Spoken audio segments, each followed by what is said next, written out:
Hello everyone, welcome to FSC. In today's class, we are going to study check, type of check and dishonor of check.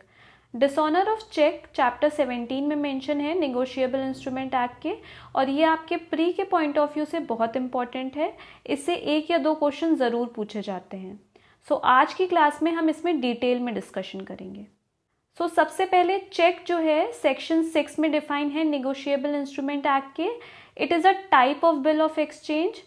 Check और bill of exchange में जो basic difference है वो ये होता है that cheque is always drawn on a specified banker and it is always payable on demand. Bill of exchange में जैसे 3 पार्टीज होती हैं, ड्रॉअर, ड्रॉई एंड पेई, वैसे ही चेक में भी 3 पार्टीज होती हैं, ड्रॉअर, ड्रॉई एंड पेई.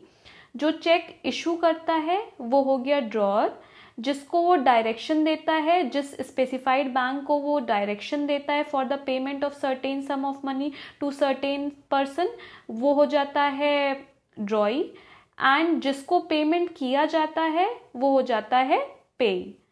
So basically we can say that all cheques are bill of exchange but all bill of exchange are not cheque, क्योंकि जो चेक होते हैं it is always drawn on specified banker and it is always payable on demand. अब यहाँ पे मैंने section 6 में जो डेफिनेशन दी गई है चेक की वो पूरी मेंशन कर दी है. उसमें कुछ पॉइंट्स हैं जो आपको प्री के पॉइंट ऑफ व्यू से याद रखने हैं. सबसे पहले that cheque include electronic image of truncated cheque and a cheque in electronic form. और फिर आपके प्री में ये क्वेश्चन पूछा जाता है कि अ चेक इन इलेक्ट्रॉनिक फॉर्म कहाँ मेंशन है या ट्रंकेटेड चेक कहाँ मेंशन है. तो आपको याद रखना है एक्सप्लेनेशन 1 के ए में जो है a cheque in electronic form mention है एंड ट्रंकेटेड चेक मेंशन है एक्सप्लेनेशन 1 के बी में. और ये एक्सप्लेनेशन कौन से अमेंडमेंट से ऐड हुआ था? तो ये एक्सप्लेनेशन 2015 के अमेंडमेंट से ऐड हुआ था. ये 2-3 पॉइंट्स बहुत इंपॉर्टेंट है प्री के पॉइंट ऑफ व्यू से, प्लीज रिमेंबर इट. अब इसेंशियल ऑफ चेक्स. तो basically cheque is a type of negotiable instrument जो कि रिटन होता है, duly signed by the drawer होता है. It is an unconditional order issued on a specified banker. It is always payable on demand and इसमें जो amount होता है वो फिगर में एंड वर्ड्स में दोनों में मेंशन होना चाहिए. Cheque must bear a date, otherwise जो ये चेक होता है वो इनवैलिड होता है. चेक कितने टाइम के लिए वैलिड होता है? तो चेक 3 मंथ्स के लिए वैलिड होता है from the date of issue. अब हम आ जाते हैं टाइप ऑफ चेक पे. तो टाइप ऑफ चेक आपके प्री के पॉइंट ऑफ व्यू से उतना इम्पॉर्टेंट नहीं है, बट आजकल आप देख रहे हैं पैटर्न चेंज हो रहा है, तो बेसिकली स्टेटमेंट बेस्ड क्वेश्चन काफ़ी आने लग गए हैं, तो इसलिए मैंने यहाँ पे मेंशन कर दिया. हम लोग क्विकली शॉर्ट में एक बार देख लेते हैं type of cheque. Bearer cheque. So basically bearer cheque समझने से पहले बियरर कौन होता है? जो भी पर्सन ऑथराइज होता है चेक को बैंक में ले जाने के लिए और इन कैश कराने के लिए, वो होता है bearer. So basically bearer check is for the purpose of cash withdrawal and it can be endorsed in favor of another person. और ये जो चेक होता है इसको इन कैश कौन करवा सकता है? जिस पर्सन के फेवर में वो इशू हुआ है वो खुद इन कैश करवा सकता है, या तो कोई और पर्सन जो ऑथराइज हो उसको इन कैश करवाने के लिए वो भी इन कैश करा सकता है. तो यहाँ पे बियरर चेक की मैंने इमेज अटैच कर दी है, जैसे इसमें साइड में लिखा रहता है और बियरर. ठीक है.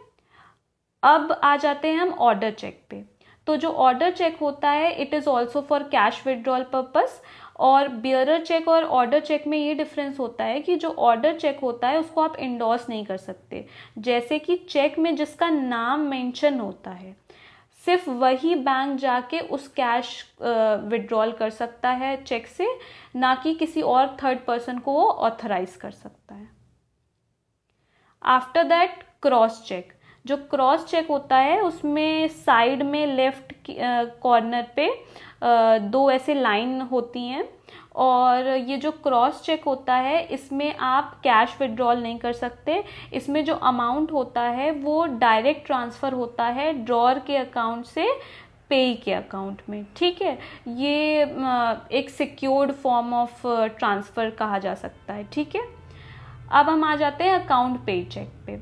अकाउंट पे चेक में भी ऐसी लेफ्ट टॉप कॉर्नर में दो लाइंस होती हैं, उसके बीच में लिखा होता है अकाउंट पे check.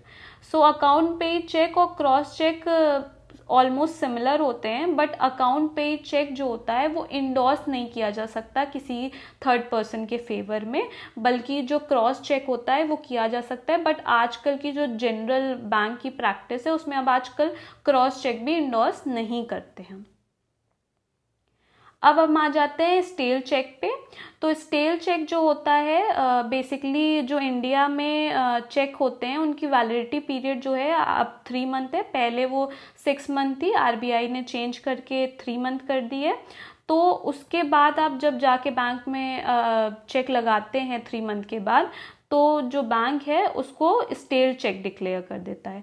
Post dated cheque basically ये होता है कि मान लीजिए आप 10 में 2022 को कोई चेक किसी को इशू कर रहे हैं, बट आप चाहते हैं कि वो 30 मई 2022 से पहले उस चेक को ना लगाए, तो जो चेक में डेट आप मेंशन करते हैं वो 30 मई की मेंशन कर देते हैं। तो ये होते हैं पोस्ट डेटेड चेक। अब यहाँ पे एंड डेटेड चेक मेंशन है, सेल्फ चेक मेंशन है, ये आपके प्री के पॉइंट ऑफ व्यू से उतने रिलेवेंट नहीं है, तो हम इसको स्किप करते हैं। अब हम आ जाते हैं चैप्टर 17। चैप्टर 17 में जो है डिसऑनर ऑफ चेक मेंशन है, सेक्शन 138 से लेके 148 तक है। ये बहुत इंपॉर्टेंट है आपके प्री के लिए और इनफैक्ट मेंस के लिए भी। सो अब हम सबसे पहले समझते हैं डिसऑनर ऑफ चेक क्या होता है। सपोज करिए ए ने बी से डेट ली थी 10,000 रुपये की। ए ने बी के फेवर में एक चेक इशू कर दिया और बी को दे दिया।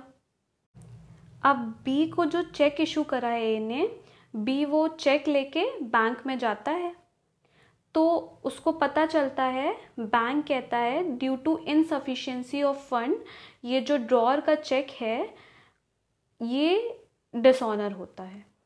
सो अब जो बी है उसके पास क्या रेमेडीज होंगी और ए की क्या लाइबिलिटीज होंगी, हम ये पढ़ेंगे इसमें basically. So 138 dishonour of cheque की बात करता है। जो चेक ड्रॉअर ने इशू करा है वो अगर due to insufficiency of fund dishonour हो जाता है, तो ड्रॉअर जो होगा वो लाइबल होगा for imprisonment up to 2 year और with fine up to twice the amount of the cheque और विथ बोथ। बट ड्रॉअर को लाइबल होने के लिए कुछ प्री रिक्विजिट कंडीशंस हैं जो कि फुलफिल होनी चाहिए, तभी जो ड्रॉअर है वो सेक्शन 138 के अंदर लाइबल होगा। तो सबसे पहली चीज़ है there should be a dishonour of cheque, और जो चेक होना चाहिए वो डिसऑनर होना चाहिए 2 रीज़न की वजह से। या तो इनसफिशिएंसी ऑफ फंड होना चाहिए, या तो जो अमाउंट होना चाहिए, जो पेमेंट अमाउंट था वो एक्सीड कर रहा हो जो अकाउंट की लिमिट है उससे। ठीक है, तो इनसफिशिएंसी ऑफ फंड का मतलब ये है कि जैसे मान लीजिए ए ने जो है चेक इशू करा है बी के फेवर में 10 लाख रुपए का और उसके अकाउंट में 4 ही लाख रुपए, तो चेक जो है डिसऑनर हो जाएगा due to insufficiency of fund की वजह से। जो पेमेंट होना चाहिए वो होना चाहिए for the discharge of debt और लाइबिलिटी। डेट और लाइबिलिटी कैसी होनी चाहिए, लीगली इन्फोर्सेबल डेट और लाइबिलिटी होनी चाहिए। सपोज करिए ए ने जो है एक चेक इशू करा बी के फेवर में एज अ गिफ्ट और वो चेक जो है वो डिसऑनर हो गया, तो अब इस केस में जो ए है ड्रॉअर है वो लाइबल नहीं होगा अंडर सेक्शन 138। ठीक है, और ये जो चेक होना चाहिए ये बैंक में प्रेजेंट कर देना चाहिए विद इन वैलिडिटी पीरियड। जो 3 मंथ का वैलिड पीरियड है उस चेक का, उसके अंदर वो बैंक में प्रेजेंट हो जाना चाहिए। और सपोज करिए जो चेक है वो डिसऑनर हो गया, उसके बाद बैंक ने जिस दिन बताया पेई को कि चेक डिसऑनर हो गया है, उसके 30 डेज के अंदर उसको एक नोटिस इन राइटिंग सेंड करनी होगी ड्रॉअर को और पेमेंट डिमांड करना होगा। और जैसे ही ये नोटिस ड्रॉअर को मिलेगी उसी के 15 डेज के अंदर ड्रॉअर जो है उसको पेमेंट करना होगा पेई को। अगर वो ये पेमेंट नहीं करता है तब जो ड्रॉअर है सेक्शन 138 के अंदर लाइबल करा जाएगा, और अगर उसने वो पेमेंट कर दिया तो drawer will not be liable under section 138। अब हम आ जाते हैं section 139, presumption in favour of holder. So basically presumption जो होगा यहाँ पे शैल प्रिज्यूम किया जाएगा, और प्रिजम्पशन क्या है, दैट जो चेक इशू हुआ है it is for the discharge of debt और लाइबिलिटी। सेक्शन 140 बात करता है कि अगर चेक डिसऑनर हो गया तो क्या क्या डिफेंस जो ड्रॉअर है वो नहीं ले सकता। सो ड्रॉअर ये डिफेंस नहीं ले सकता कि जब उसने चेक इशू करा था there was no reason to believe कि जो चेक है वो डिसऑनर हो जाएगा, ये डिफेंस वो नहीं ले सकता। सेक्शन 141 बात करता है ऑफेंसेस बाय कंपनीज। तो मान लीजिए कोई ऑफेंस करा है तो उस टाइम पे उस कंपनी में जितने भी एम्प्लॉयज हैं और जो कंपनी है वो जॉइंटली लाइबल होगी। बट कोई पर्सन जिसको ये नॉलेज नहीं थी कि ये ऑफेंस हो रहा है, या जिसने ड्यू डिलिजेंस ली कि ये ऑफेंस ना हो, वो पर्सन लाइबल नहीं होगा। अब हम आ जाते हैं cognizance of offence under section 142। तो मान लीजिए चेक डिसऑनर हुआ, अब 15 डेज का टाइम दिया गया ड्रॉअर को कि वो पेमेंट कर दे, उसने उसमें भी पेमेंट नहीं किया। तब उस केस में जो पे होगा या होल्डर इन ड्यू कोर्स होगा वो कंप्लेन फाइल करेगा, और कितने टाइम के अंदर करेगा, within 1 month from the date of cause of action. Cause of action कब अराइज हो रहा है, जब वही 15 डेज का टाइम जो मिला था उसमें उसने पेमेंट नहीं करा, उसके बाद अराइज हो रहा है। तो उसके 1 महीने के अंदर अंदर कंप्लेन फाइल कर देनी है। और इसका ट्रायल कौन करेगा, मेट्रोपॉलिटन मजिस्ट्रेट करेगा या तो जुडिशियल मजिस्ट्रेट फर्स्ट क्लास करेगा। अब जुरिडिक्शन पे आ जाते हैं। तो जुरिडिक्शन किस कोर्ट के पास होगा, तो यहाँ पे 2 सिचुएशंस हैं।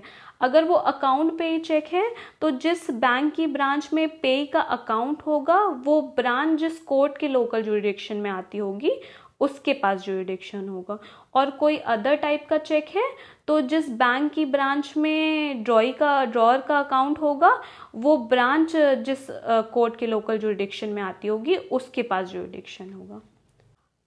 अब आ जाते हैं सेक्शन 143 पे, power of court to try cases summarily. So basically इस चैप्टर के अंदर जो भी केसेस होंगे उनका समरी ट्रायल होगा। किस सेक्शन से गवर्न होंगे वो, section 262 to 265 of code of criminal procedure. Trial कौन सा कोर्ट करेगा, जुडिशियल मजिस्ट्रेट फर्स्ट क्लास करेगा या मेट्रोपॉलिटन मजिस्ट्रेट करेगा। अब आई बात पनिशमेंट की, तो punishment shell not exceed 1 year और अमाउंट नॉट एक्सीडिंग 5000 रुपीज। ये जो ट्रायल होगा ये डे टू डे ट्रायल होगा जब तक ये कंक्लूड नहीं हो जाता, और कंक्लूड कब तक हो जाना चाहिए, within 6 month from the date of filing of complaint. Now we will discuss section 143A।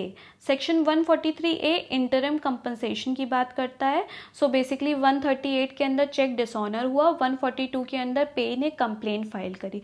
अब ये जब कंप्लेन पेंडिंग थी उस टाइम ड्यूरेशन में अगर कोर्ट चाहे तो पे को इंटरिम कंपनसेशन दिलवा सकता है ड्रॉअर से, और ये जो अमाउंट होगा इंटरिम कंपनसेशन का shall not exceed 20% of the amount of the check.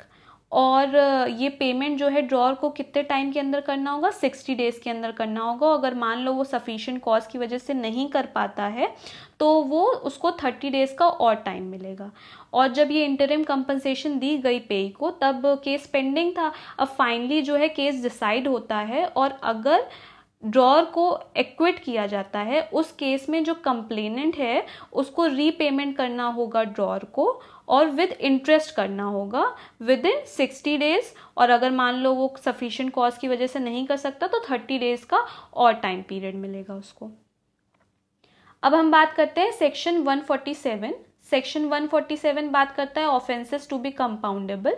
So NI act के अंदर जितने भी ऑफेंसेस हैं वो कंपाउंडेबल नेचर के हैं। कंपाउंडेबल का मतलब है कि इनका कंप्रोमाइज हो सकता है, ठीक है। Section 148, power of appellate court to order payment pending appeal against conviction. So basically section 148 के अंदर ये है कि जब 142 के अंदर कंप्लेन हुई और ड्रॉअर को जो है कन्विक्ट करा गया तो उस केस में जो ड्रॉअर है वो अपील तो फाइल कर सकता है, बट जो अपीलेट कोर्ट है उसको एक सम या अमाउंट डिपॉजिट करने को बोल सकती है, which shall be minimum of 20% of the fine और compensation awarded by the trial court. और ये जो अमाउंट होगा shall be in addition to any interim compensation paid by the appellant under section 143A। ठीक है, ये इन एडिशन होगा। और ये जो अमाउंट होगा उसको कितने टाइम ड्यूरेशन के अंदर पे करना होगा, तो 60 डेज के अंदर करना होगा। और फर्दर 30 डेज का और टाइम दे सकता है कोर्ट उसको। और अगर जो अपील है उसमें जो अपीलेंट है वो एक्विट हो जाता है, उस केस के अंदर उसको जो है जो अमाउंट उसने सबमिट किया था वो उसको वापस किया जाएगा और विद इंटरेस्ट किया जाएगा। और कितने टाइम ड्यूरेशन के अंदर कर देना होगा, ये within 60 days from the date of order. और फर्दर अगर मान लो किसी रीज़न की वजह से 60 डेज के अंदर नहीं किया गया तो 30 डेज का और एक्सटेंडेड टाइम मिलेगा। सो ऐसे आज हमने चेक, टाइप ऑफ चेक और डिसऑनर ऑफ चेक कवर कर लिया। अब नेक्स्ट क्लास में जितने भी रेस्ट इम्पॉर्टेंट सेक्शंस हैं एनआई एक्ट के वो भी हम शॉर्ट में पढ़ेंगे और एनआई एक्ट को पूरा कंप्लीट कर लेंगे। Thank you so much for watching. और अगर आपको वीडियो अच्छा लगा हो so please like, share and subscribe.